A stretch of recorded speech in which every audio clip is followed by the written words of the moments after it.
So now we're going to start with this question. Similarly, what are some things that can hinder you, also most Christians, from following Jesus? Well, there's a bunch of different, aspects to this question, but I think it's all summed up by sin. Because if we define sin as, missing the mark, so if you think about it this way, if you're going one way, that is the path that, Jesus has made for you. You're following his will. And so anytime you sin, you go on the opposite path.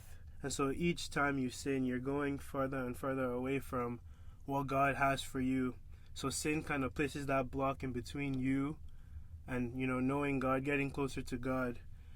When it comes to sin, we can have, like blatant sins, which could be like, lying. But we could also have sins that are hidden.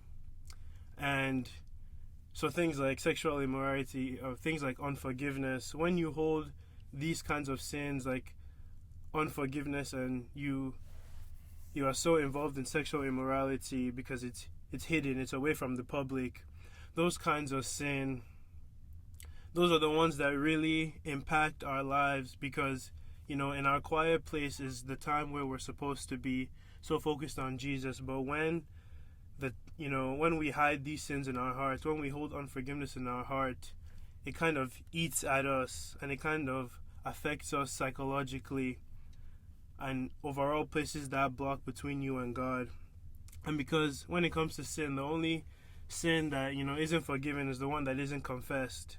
So when we go on for so long with all these unconfessed hidden sins in our life, we get farther and farther away from what God has for us. And so number one would be sin, because God is a holy God and because he's pure, he can't abide in you when you're full of darkness.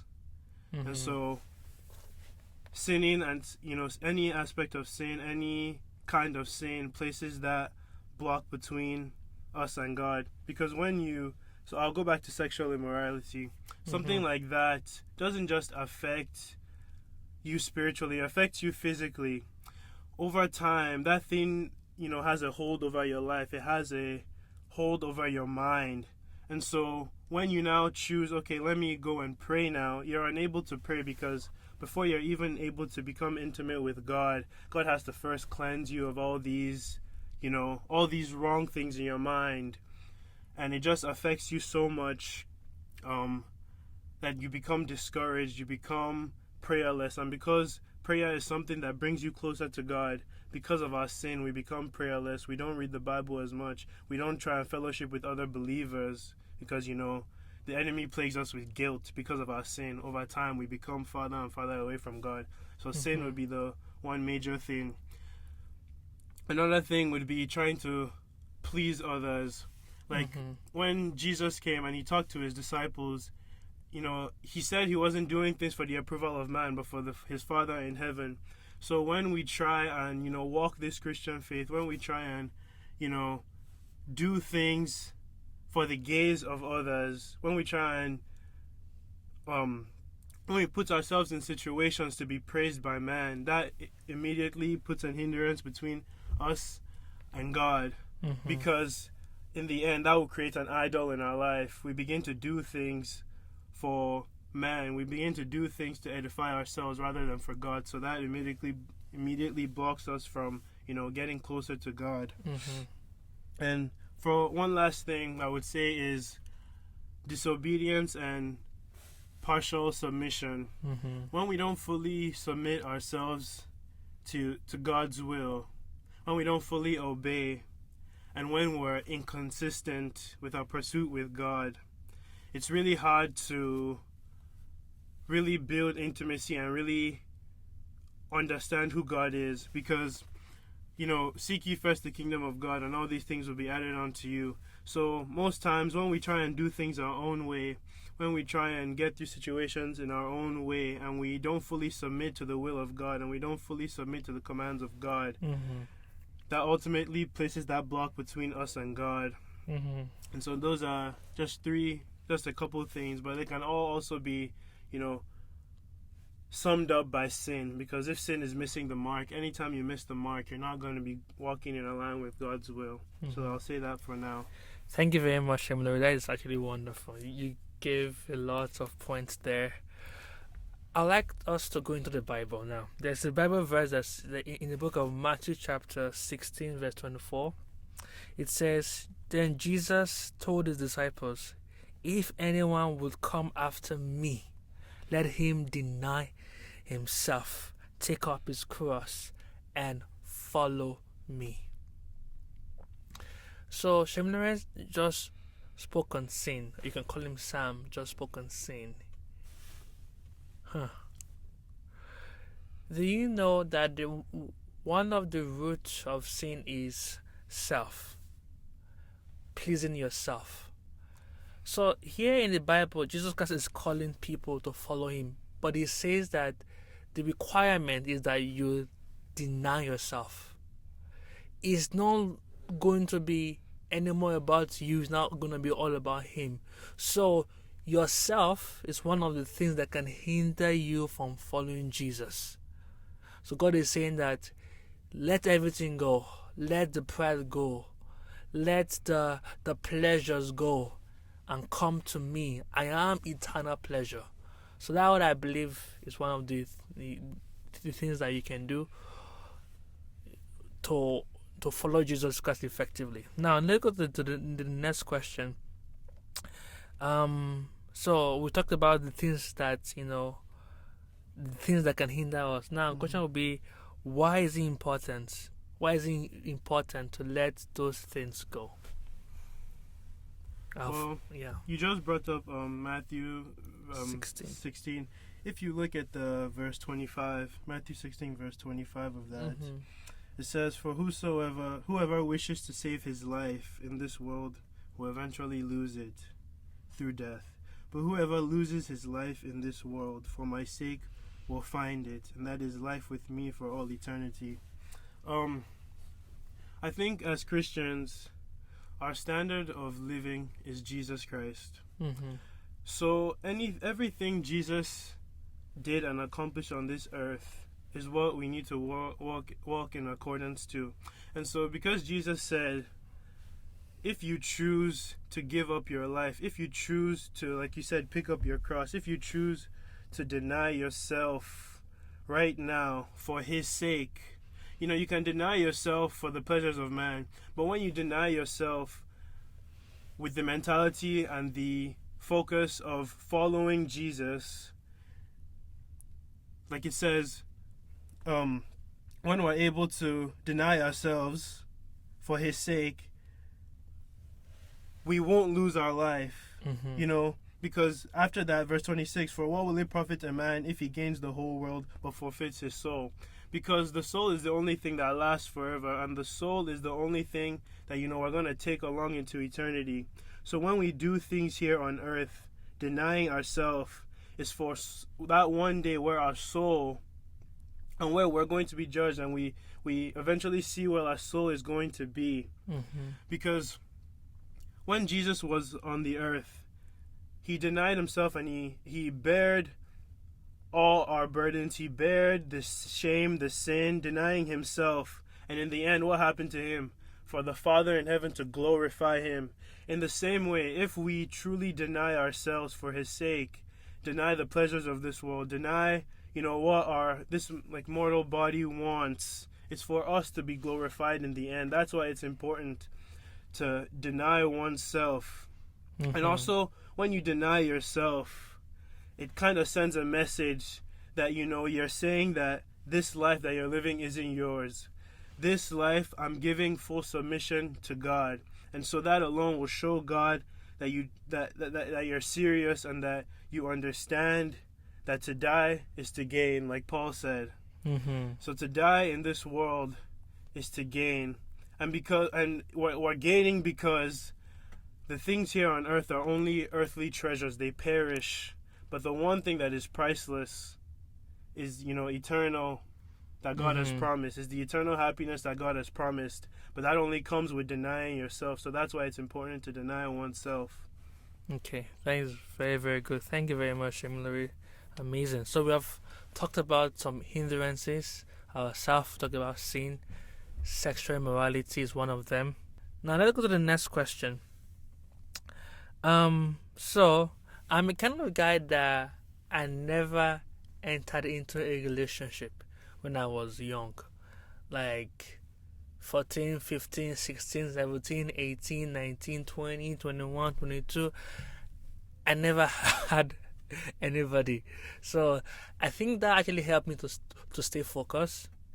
Um, I have watched videos. I've seen how relationship requires time and attention and commitment. Like as a young guy, how can I commit to a girl that is not my wife when I have Jesus to commit to? There's a conflict of interest because in marriage it's a whole different ball game. In marriage, both of you would actually have to come together for the sake of the gospel, for the sake of communion with Jesus, for the sake of working together for Jesus. But when you don't do it in marriage, it becomes something that is called dating for pleasure, dating because it feels good, dating because I like you. It could be because you are very, very pretty. So, and that will cause us to lose focus on Jesus. So that's one of the hindrances to our love life for God, relationship with the opposite gender when you are young and not ready for marriage yet. So Shemalawe, as a guy, would you consider a relationship with a girl to be an hindrance to your walk with Jesus? I think based on my experiences, for someone my age, I think it could be a hindrance. And I say this, and I want to highlight the fact that I'm saying that I think it depends on the stage that person is at in their life. So typically, at this stage in my life, at this stage, and people who are similar to me, dating isn't always going to be the most beneficial thing, because although we can tell ourselves, we're going to serve Christ together, we're going to worship Christ together, which are all good things. Which are all good things when it comes to having a relationship. But I think at some point I came to the realization that when you're dating, there's a lot of you that is given to the other person. And what I mean by that is that your emotions, your time, physically, maybe even spiritually, there's a lot of you that is given to the other person. So I think sometimes it's a hard pill to swallow that what you're giving to the other person just isn't meant for this time frame. There's going to be a time in your life where you are expected to give yourself to the other person, but at this point in your life, all of you should be given to Jesus. And sometimes it's hard because we feel like when we're with that other person, we actually made the most growth in our relationship with Christ. People are in situations where maybe they didn't know Christ and they met someone, they dated, and now they know Christ. So it's easy to be like, we can grow in our relationship together. But I think there's a time and place for everything, and everything serves its purpose. In the end, when we're young, everything is a lesson to us. So we shouldn't, look down on situations where maybe we have dated and it didn't pan out because of things revealed to us from God. In the start, it's easy to be so clouded and so, infatuated with the other person that, you don't see these things until later on. But we thank God for the grace to be able to see these things later on.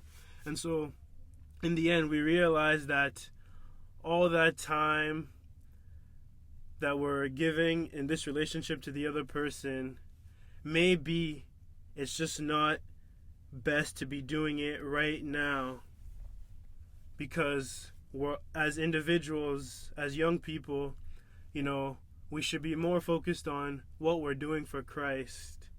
And it's like, you may even find yourself in situations where you're on fire for Christ, but you're also dating, and then maybe guilt may build up because you find that the relationship, begins to take a hit because you're giving so much to God. So now you're chasing God, which is a good thing, but the relationship you've been involved with has taken a hit because of something good like pursuing God. So that in the end leads to, people being hurt, people being, saddened, people, being sad that this relationship has ended in your pursuit with Christ. So in the end, it's all a lesson. And for people our age, it's most likely best to stay out the relationship depending on where you are in your walk with God. And where we are in our walk with God should be only devoted to Christ.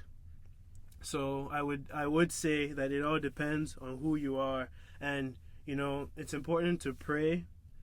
And it's important to seek, guidance, and know that not everything that, may be good, not everything that isn't a sin will be beneficial to us. Amen. That's what I'll say. Thank you very much, Emmanuel. That is actually very, very powerful. I love that. Thank you for sharing. That's deep. You're a man of wisdom. I like that. So I want to say this to the young guys in the house today. So the Bible says, whoever finds me finds a good thing. And then says, whoever finds a wife. Sorry. Whoever finds a wife finds a good thing. So actually, it says first that whoever finds me finds life. Whoever finds a wife finds a good thing. So is the finding of God first before you find a wife. The Bible does also say that whoever finds a girl, says whoever finds a wife. That means, as a lady, right now you should be finding Jesus and also working in yourself to become like a wife. To become like a wife material. There are girls right now that are not women. They are not like wife material because they are still immature in every area of your life. As a guy, some guys are not mature, so they're still boys. They're not men. So, do you know that when I was growing up, when I was 19, 20, I was already mature and acting like a man because of my relationship with Jesus. Right now, Shemulawe, let's say 22, 21, 20, I was already like, how do I say this? Like, marriage was already a possibility at my age. Not because of how young I was, but because of how mature I was spiritually. So what I'm going to say is this, that... Oh, sorry. Yeah, thank you. So what I'm going to say is this, that as young guys, as young girls, we need to find Jesus. We don't need to chase after a relationship. The Bible says that it was when God said to Adam that God said that it is not good for man to be alone. You get to a point in your life whereby God will say that similarly, it's not good for you to be alone. Now I'm going to bring for you somebody to assist. So a relationship is not the best when you are chasing after Jesus. It will trip you up, it will make you fall, so it will take your eyes away from God. When you are young, you have all the time. Trust me, you have time on your hands. You can pray for hours, you can fast, but when you get older, responsibilities start coming. So why don't you use your young days, your youths right now, to follow Jesus, to follow him hard, so you can actually get more of him, so that you can, like, it's like an investment into your future. So that's what I think it is. So yeah. I think when it comes to relationships, when you talked about he finds a wife, finds a good thing. I think also when we date at such a young age, it's easy for us to have expectations of each other when we really shouldn't. I think we become so encapsulated by this whole Proverbs 31 woman, a man who's leading me, right? But I think at this stage in our life, we shouldn't be depending on anyone to lead us in our faith, and we shouldn't be so engraved in like leading someone else, because that's the job of a man and his wife, a husband and wife, not necessarily two individuals who are youths trying to find God. So when we're dating, we place these expectations on each other that, oh, if he's not leading me in the faith, this guy's a bad person. When in the end, you're not actually married yet, so it's you and God. You are the one who takes control of how much and how far you're going to pursue God at this stage in our life. And sometimes it takes experiencing it to understand that. Like my mom always she always shows me this verse, Lamentations 3 verse 27. It's good for a man that he should bear the yoke of godly discipline in his youth. Let him sit alone in hope and keep quiet, because God has laid it on him for his benefit. Let him put his mouth in the dust in recognition of his unworthiness. There may yet be hope. There's various ways to interpret this text, right? It could be through sorrow, but if I'm placing this in a lens of dating, it's good for a young man. It's also good for a young person, a young lady, to bear the yoke of discipline in his youth. So I guess this is a time for us to really be disciplined. And even though we really want to be involved in relationships, and even though it's sometimes it's hard to understand that when we've become attached to people, but it's good for us to bear the yoke of discipline right now rather than later. It's good for us to learn these lessons now and learn how to chase God rather than later. So that's what I have to say. Thank you, Shaimula. That's good, powerful. So let's say there's somebody out there right now that that wants to be in a relationship, or that wants to leave the relationship but they can't. Leave, yes. Why can't they? Actually, I have an answer to that question. I'm just asking rhetorically. The Bible says, "Oh, test and see that the Lord is good." There's a void in the heart of a young girl and a young man to find love. There is an everlasting love in Jesus that can last you to marriage, so that you don't go out and start looking for somebody to fill that tank. God will fill your love tank. You need somebody to tell you that he loves you or she loves you. Jesus can tell you that he loves you. So what I would advise is that just go to God and say, God, please fill this void in my heart. And know that you don't want me yet to have a relationship yet. So God, I ask that you fill this void in my heart. And when you ask him, he's going to come in and it will be your lover till the day that you get married. Yeah. So the next question I'm going to ask you, Shemula, is this. You are an athlete. Let's talk about what athletes do if they want to win the trophy. How do they discipline themselves for them to be qualified to be a winner? How do they discipline themselves? Well, it all starts with having a plan. When you're able to make a clear plan of what you want to do, that's the basis of it. And for me, I play basketball, and that's a team sport.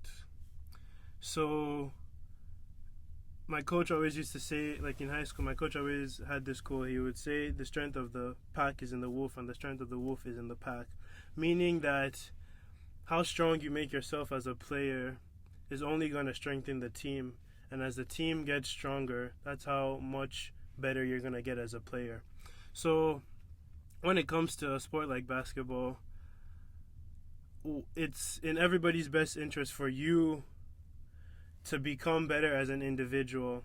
So, and this means, waking up early to, train. When it comes to discipline, the things you're eating, these are like the hardest parts, and only those, I guess, who really tune into these parts and stay disciplined in these parts, end up being successful, getting the trophy, right, winning. So those who are disciplined in what they eat, the time they sleep, and it's very, very hard to stay disciplined in these aspects. It's very hard, but it's those who are able to stay disciplined with those aspects that end up coming out on top. And so if you're able to be consistent in anything that you do, if you're able to give your all to, getting better at, your said sport, when you come to the practice, it becomes easy for you to work hard. It requires you to be attentive. It requires you to be, to persevere throughout the season so that your team will come out on top. So it starts with you, and then once you've built up yourself, when you do go to the practice, you're able to kind of all bounce off each other and have this goal in mind where you're all coming together because you've all done the work on your own. So now you're putting everything together. You're dealing with injuries. You're dealing with, people committing. If you don't come to practice, you're not going to be successful. And so then when you do come to practice consistently, when you consistently give effort each and every day, when you consistently get better each and every day, that's how in the end we come out on top, right? And we all end up where we want or need to be. So it all starts with ourselves, disciplining what we do in our day-to-day life to eventually get a prize. So yeah, in this case, the prize is Jesus Christ. He's a prize. The prize is us making it to heaven. That's the prize. The prize is us being close to Him. That's the prize. So if He is the prize, then we have to do all that we can to make sure that we get that prize. The devil's going to come to tempt us. He's going to come to hinder us.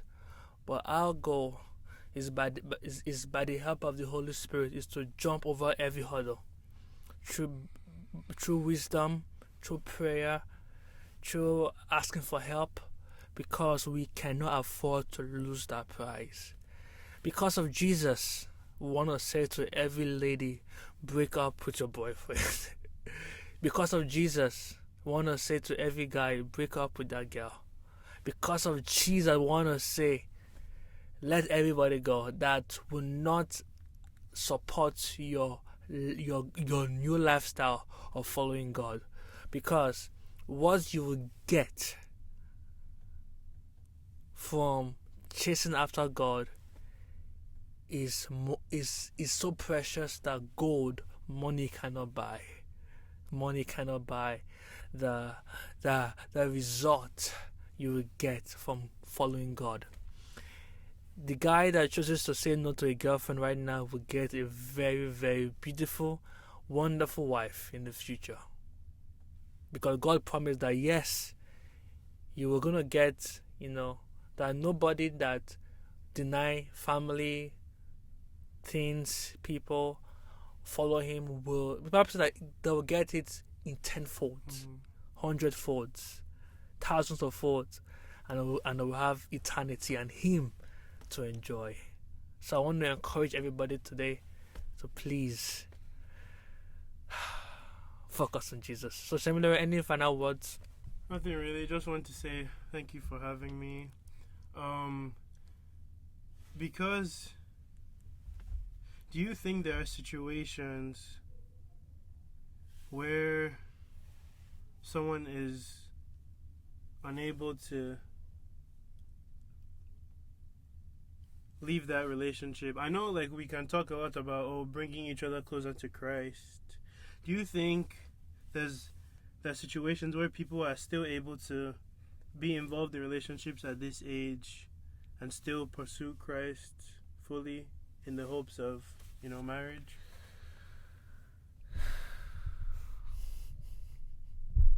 I personally do not think it's possible. At the age of 16, 17, 18, no. Like, the reason why you're asking this question, I know why, is because of the system that we're in, the movies and the way Hollywood has painted relationship. We need to see it from God's perspective. God's perspective is marriage. You can be somebody's friend, but you cannot afford to be more than friends right now, because you are in a battle between light and darkness. The devil wants to kill and destroy your life. So allowing somebody to come into your life to be too close to you, that they'll be hugging you, they'll be kissing you, to the point that you don't know what happens, you just get carried away and you commit immorality at a very young age, that would destroy your destiny. Trust me, it will kill your future. So what I would say is this, that you don't you put a hold on it and let it be marriage to bring you and someone together. It's okay if at 18 you want to get married. Go and get married. That's the purpose. Find somebody, get married, but having, like, in the Christian faith, we don't call it girlfriend. We call it being in a courtship, fiance. So yes, at this age you can get a fiance, you can get but not somebody on the side with no plan in the next year to come together and bond. So that's what I think. Okay. Thank you. So yeah, thank you all for watching today's episode. I really, really appreciate. So I hope we'll see Shamilore again in the next few videos. But yeah, this is the video. Hindrances to our love life with Jesus must be avoided. Thank you for watching. Have a nice day. Bye bye.